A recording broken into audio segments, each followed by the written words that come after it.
Apparently today, uh, due to the persistence of the minority, they were able to convince a solid number to back up Lauren Legarda presidency. Okay? So, solid na yung numbers, enough for Lauren to be installed as president. Nung sigurado na yan, at ang iniintay na lang ay magkaroon ng sesyon, ano nangyari? Nakatunog ang Malacanang at nag-umpisa na ang tawagan. In fact, ang isa nating writer ay nag-post tungkol doon sa mga phone calls, flurry of phone calls being received by allegedly, received and made by Executive Secretary Ralph Recto. So it was a flurry of phone calls, and then involved were at least 2 oligarchs who they themselves were making phone calls. These are oligarchs deeply involved with the Marcos administration. So nung una, it didn't seem like people wanted to change their minds. So Lauren was going to be Senate President until the threats began.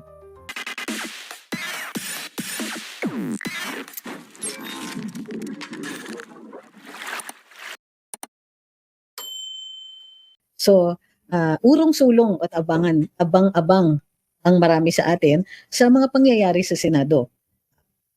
May ilang araw na lumalabas ang balita tungkol sa supposedly shake-up sa leadership ng Senado. Mahalaga ito sa gitna ng pagfa-file ng 2 impeachment na reklamo laban kay Vice President Sara Duterte. Ito yung interesting dyan. Of course, the Senate composition at yung lalong-lalo na, ang pinuno ng Senado will be instrumental in how the Senate proceedings on the impeachment trial are going to be conducted. So, bago tayo magpatuloy, huwag pong kakalimutan, like, share, follow, and subscribe. So, okay. Magandang gabi doon sa mga nanonood sa atin sa TikTok. Maraming salamat po sa inyo. At sa mga nanonood sa Facebook, YouTube, at saka Rumble. Okay, thank you very much for joining us, and thank you very much also for your continued support for Luminous. Okay, let's begin. Kasi inaantok na ako nung pumasok itong ano. So may ilang araw na that the Senate has been talking about a leadership shakeup, a change in it, because there is trepidation, or there is anticipation, not trepidation necessarily, but anticipation for the proceedings. They have already begun in the House, although the outcome isn't quite sure as of now. However, the temptation is there. For those who do not want a Sara Duterte presidency, this is their final year to be able to move. Political interests will be overwhelming by 2027 dahil sobrang lapit na sa eleksyon. So this 2026, it is, how do you call this? Do, or since we can't say the word, do or be unalived. So, okay, here's what happened. Or here's what allegedly happened according to several people who have been giving us input over the past few hours. Now, I cannot guarantee the accuracy of this information. Nevertheless, what I can say is that they came from very good sources. Okay, thank you, Ms. Nancy Rivera. So, apparently today, due to the persistence of the minority, they were able to convince a solid number to back up Lauren Legarda presidency. Okay? So, solid na yung numbers, enough for Lauren to be installed as president. Nung sigurado na yan, at ang iniintay na lang ay magkaroon ng sesyon, ano nangyari? Nakatunog ang Malacanang at nag-umpisa na ang tawagan. In fact, ang isa nating writer ay nag-post tungkol doon sa mga phone calls, flurry of phone calls being received by allegedly, received and made by Executive Secretary Ralph Recto. So it was a flurry of phone calls, and then involved were at least 2 oligarchs who they themselves were making phone calls. These are oligarchs deeply involved with the Marcos administration. So nung una, it didn't seem like people wanted to change their minds. So Lauren was going to be Senate President until the threats began. Not exactly threats, pero how do you call this? Offers. Okay. There's one senator, there are 2 senators who are magkapatid or siblings, both facing possible cases. At ang inoffer sa kanila, nun sa isa, sinabihan talaga siya, kulong o withdraw. If you don't withdraw your signature, your endorsement or your vote for Senator Lauren, you are facing possible jail. Okay. Ulitin ko, yun yung ano. So, magkapatid yun, sumama na rin yung isa. Okay. Next, another senator received a call. May kaso din tong senador na to. Inoferan siya na, o sige, magiging favorable sa iyo o baka dahan-dahan nang mawala yung kaso mo, bumoto ka lang against Lauren. Okay. It's like two. So, nung nag-umpisa na yung mga ganyan, ibig sabihin, many of the senators, yung mga humaharap sa mga kaso, they got similar phone calls. Yung iba naman, they got phone calls saying, oh, what do you need? What do you want? Just so that we can maintain your vote against Lauren. So, the goal was simple. But that wasn't just the goal. No, it wasn't just to get people to not vote for her, but also para hindi sumama ang loob ni Senator Legarda. Allegedly. Ito po, ulitin ko ha, hindi ko magagarantiya yung absolute accuracy ng sinasabi natin, ngunit ito po ang mga pinapadalang impormasyon sa atin. So, kailangan mapalagay ang loob ni Senator Lauren. So, inoferan naman siya na after Tito Soto when Tito Soto is no longer Senate President because he will become Vice President, or at least that's his ambition, baka maging Vice President siya, baka siya yung mapili, then he will ensure that Senator Lauren Legarda will sit as Senate President. So, okay. So, why am I being vague about the names? Because at a time like this, it's very dangerous to be, directly implicating people. So, we do not want to do that because, again, we would like to say that since this is second-hand information, we will not be able to guarantee the truth or falsity of what we're going to say. What we're saying here is the information that we received that we are merely relaying to you. So, whether or not you believe it, that's up to you. But this is what we heard. So, na-realize na rin ng palasyo na, ito nga pala. Well, belatedly, di ko naiintindihan That was part of the strategy. Kaya kinasuhan nila ng kinasuhan ang ilang mga senador. It's to keep them easily manipulated. All you have to do is dangle, your case will go away. Sumunod na lang kayo sa amin. Which appears to be what happened today. To ensure that the Vice President stands a bigger chance of being removed. So ganon. The numbers at first were solid, tapos nag-umpisa na ang mga calls. So si ES Ralph Recto na nakitang or si Ate V was receiving repeatedly, intermittently phone calls from her husband for this or that reason. But the other senators, they got more sinister phone calls. Yung mga tipong, you vote against her and you will survive in the Senate. You vote for her and pupulutin kayo sa kangkungan. So, yun. And eventually, nag-start yun nga, the breaking point was a certain senator who's already facing the possibility of jail time was told na, sige, mawawala na yan. Okay.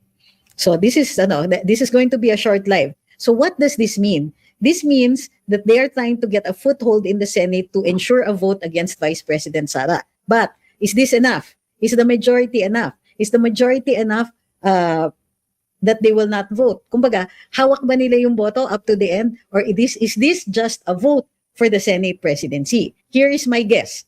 This is a vote for the Senate presidency. Ibang usapan kung ano ang magiging boto sa impeachment trial. Sabi ni Xi, nakakaiyak ito, sobrang nakakasakit ng dibdib. He whom the gods wish to destroy, first they make mad. Clear thinking is necessary for the citizenry to be able to make decisions about what to do next. So, this means na the message is very clear to all of us.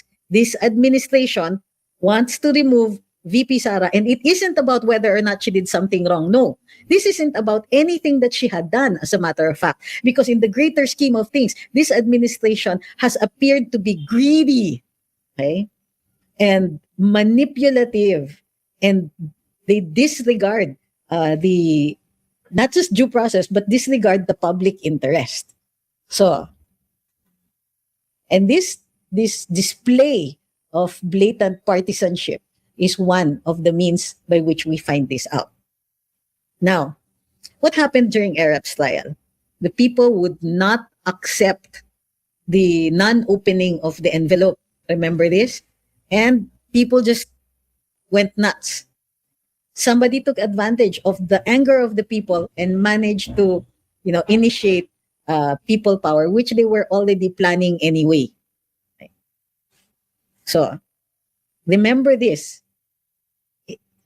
At the time when you feel like giving up and you're feeling hopeless, that's not change your gears. You shouldn't be in despair. You should be angry. Because again, they are using the process not for accountability, not for check and balance, not because she allegedly did something wrong. It is a political convenience na meron silang tinatawag na disallowance. But I would like to remind everybody, a disallowance does not mean that somebody has committed a crime. Okay. On the other matters, everybody and their brother, they know that those threats are, lead to an impossible crime. So why are they insisting? Because these people, they don't care about the grounds. All they need is something to plaster onto to an impeachment complaint and abide by their adage. It doesn't have to be true. You only need something to hold on to, such as an allegation, the semblance of a crime, even if it cannot be a crime.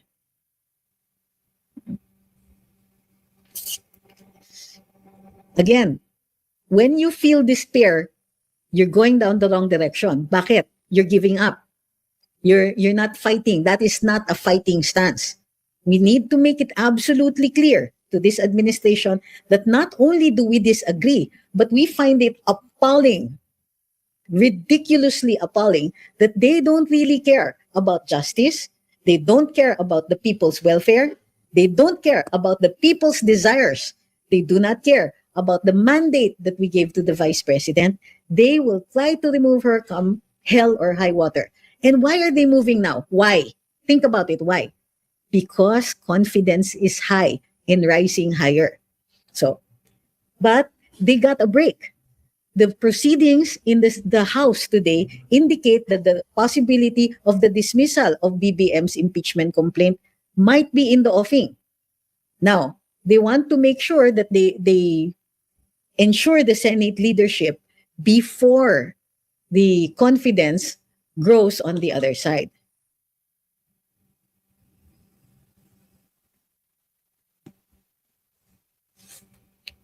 So, again, you must, if you feel very strongly that this administration is not doing this for our benefit, that they're doing it to perpetuate themselves in power, you must speak up. Remember what I said? That this is the expression, our free speech is the expression of the autonomy of the voter. Meaning just because we put them in position doesn't mean we agree with their decisions. And this is a decision that they are making that we are not in agreement with.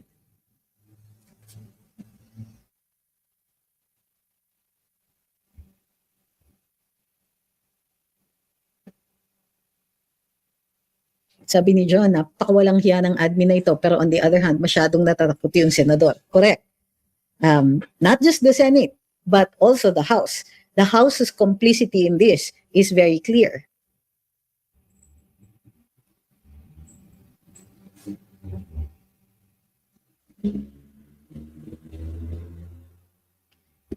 Daryl Cruz is asking what is the next step after yung hindi pagtangkap ng impeachment complaint ni na Attorney Harold. Wala na po. Did you not listen to their press conference and the interviews of former Congressman Mike Defensor? The House leaders or certain members of the House of Representatives put a lot of pressure on the congressmen who had committed to endorse. So nawala yung mga endorsers nila right after, on the day na tinanggihan yung pagtanggap ng reklamo nila. Hindi na sila makakaulit, hindi na sila makakabalik on Monday to try to file the case kasi since na-forward na sa Committee on Justice, nag-umpisa na po yung 1-year ban. So no, there is nothing that they can do anymore unless they can produce the congressmen who are willing to sign, to endorse their impeachment complaint.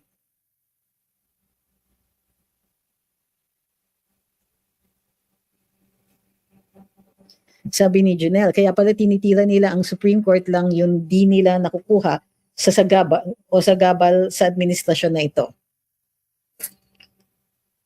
Sabi ni Rain, tama na, sobra nagising na Pilipinas, ilang buwan na lang magtatag ulan na naman.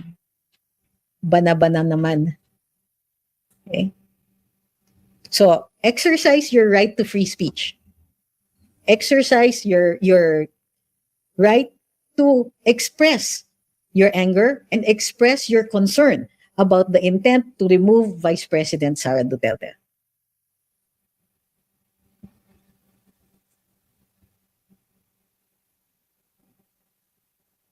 Sabi ni Hi Alay, ako lang ba dito ang medyo hindi buo ang tiwala kay Senator Legarda's new SP? Parang nalalambutan ako sa kanya unlike APC.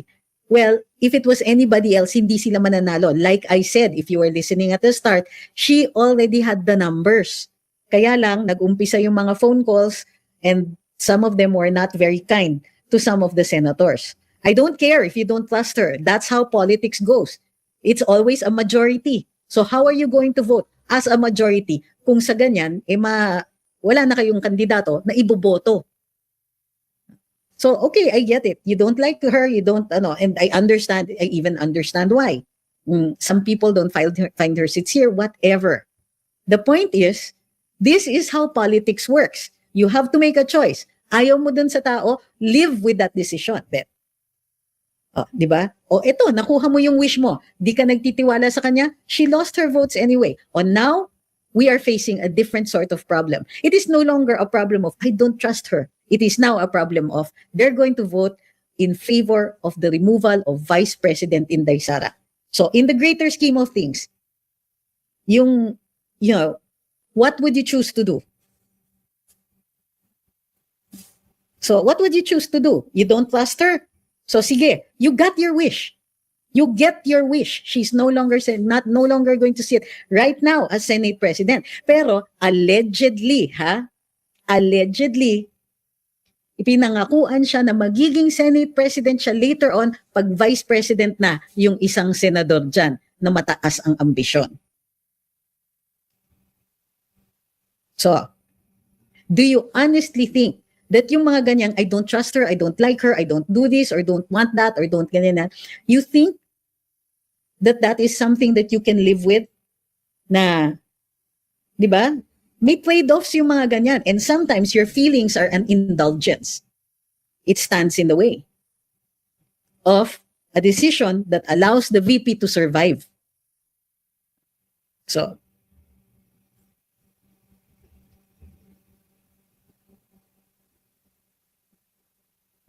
tama, Kuvin says, nakakasakit lang sa damdamin kasi they're all thinking about themselves instead of serving the people with dignity.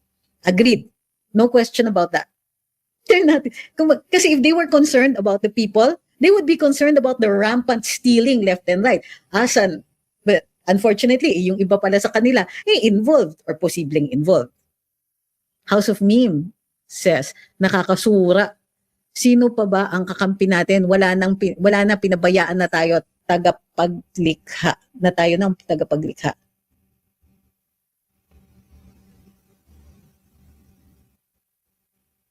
Sabi ni Rain, palabas lang pag-appoint kay Senator Legarda. She isn't appointed. How can she be appointed? Appointed as Senate President? Hindi po. Ini-elect po yan. Sabi ni Ma'am Gracia, ewan ko attorney, nun pa yan nasa World Tonight. I get it. Like I said, I even agree with some of you. There's something wrong with it. Sino yung perfect na Senate President na gusto ninyo? Yung makakatanggap ng boto. Kaya siya yung napili kasi she would get the votes. And she did at the start. Pero, can you afford that kind of indulgence? Yung mga, ay, ayoko sa kanya eh. O ayan, ngayon, pagbabayaran natin yung ayaw. I'm not saying it's your fault. That I'm saying is you would have this outcome.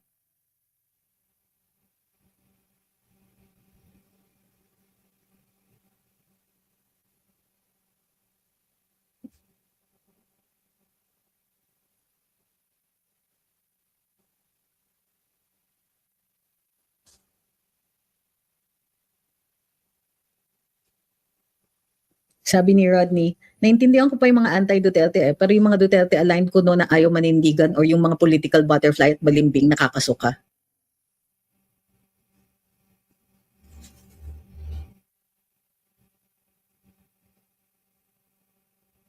Sabi ni Jess, sakaling matuloy ang impeachment trial ni VP, confident ako na malalampasan niya to, pero hopefully hindi na tumawid pa at ma-OD na lang yung isa. Well, ako ganito, simple lang. They got the vote for the Senate presidency. Mare-retain si SP, si Tito Sen. But that doesn't mean that they're going to win the Senate impeachment trial. Iba po 'yan.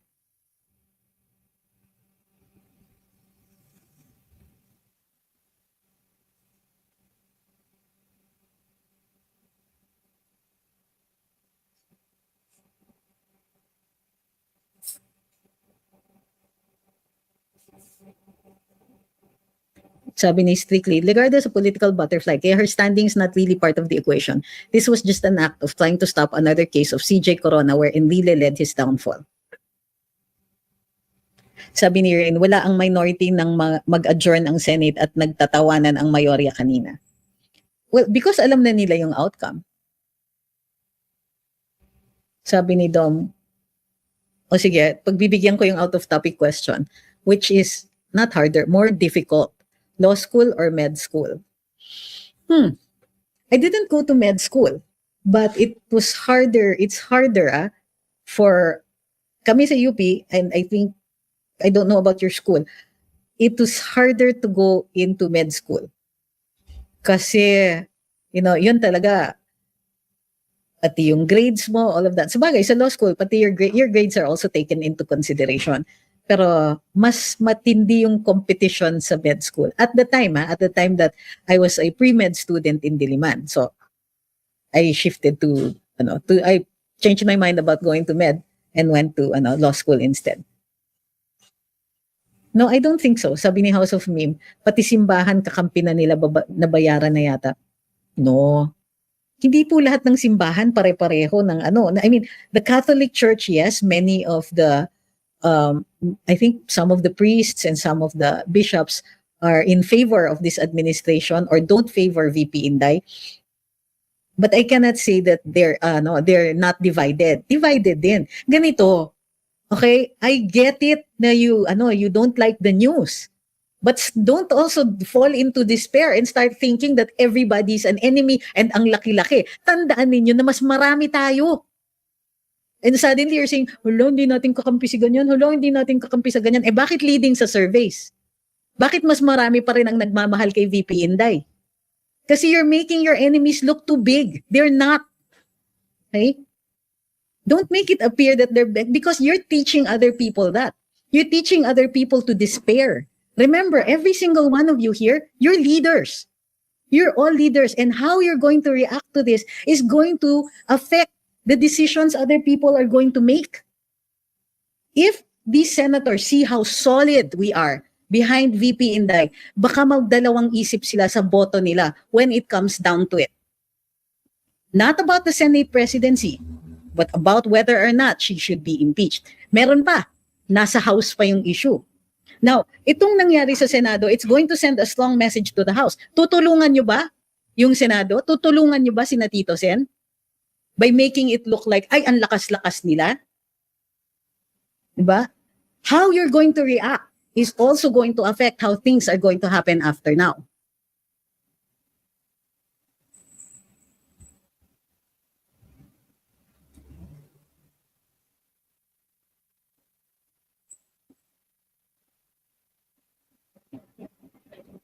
Sabi ni Michiko, paano po yung ibig sabihin matutuloy? Mami Chico, nakinig ba kayo? Inoferan nga sila, mag-disappear yung mga kaso ninyo, huwag kayong boboto kay Loren. Yun yung offer. So, look what they did look what they did. Umariba yung mga kaso.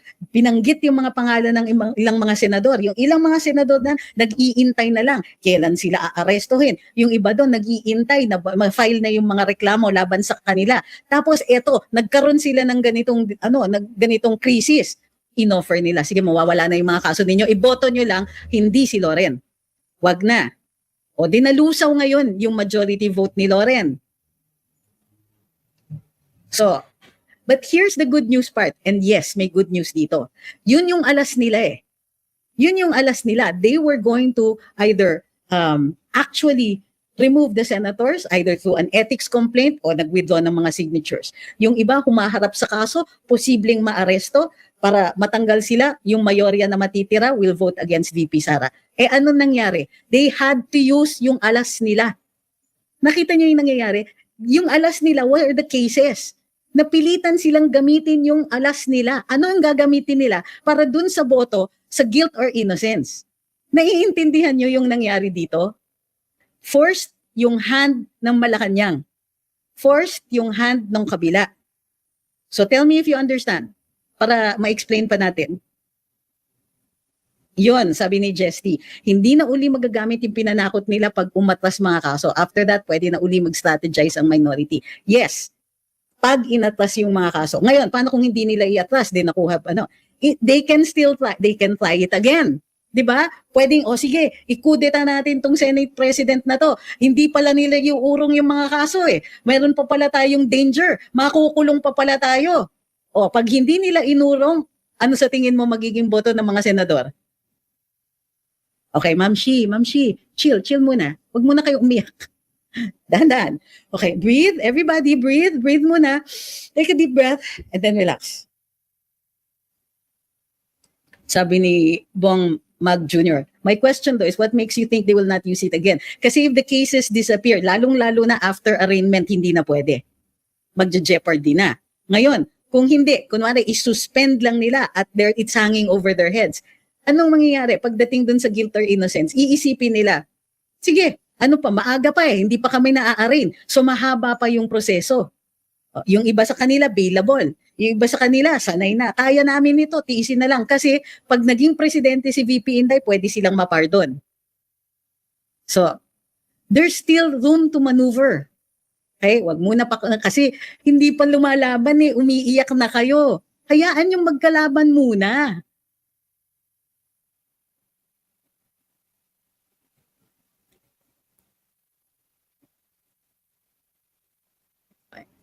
So, okay, nakahinga na ba lahat? Breathe in, breathe out.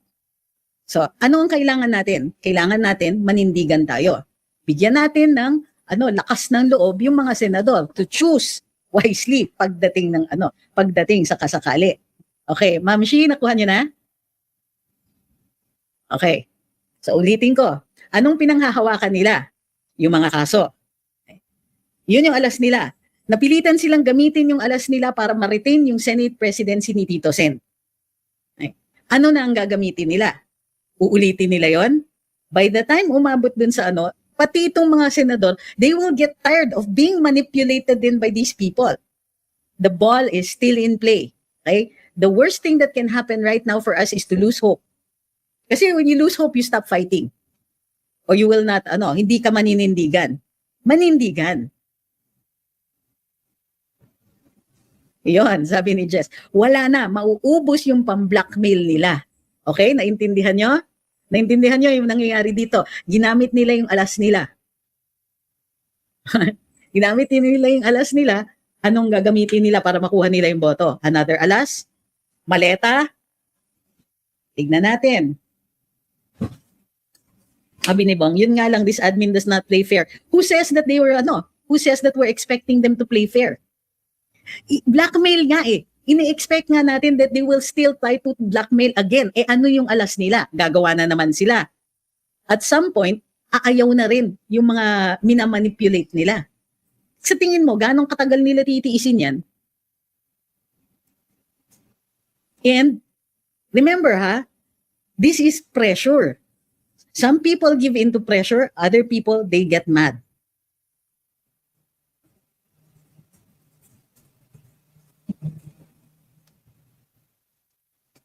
So, ang wino-worry ko sa inyo is, you already think of the worst possible outcome. The ball is in play. Basketball ba kayo?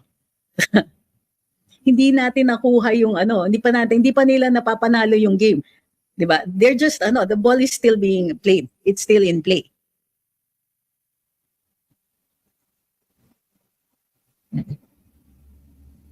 Diba? Tama. Don't get mad, get even. But we have the added benefit of being able to get even legally. Sila, hindi legal yung ginagawa nila, ha? Tandaan ninyo yan. That's not legal.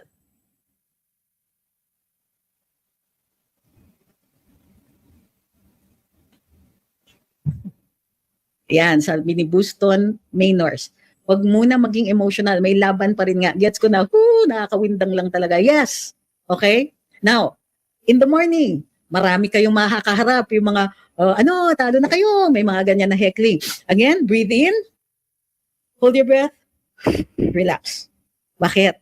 They don't know what we know. Sabi ni Mel Henderson, wala pang last 2 minutes. Okay? Chill.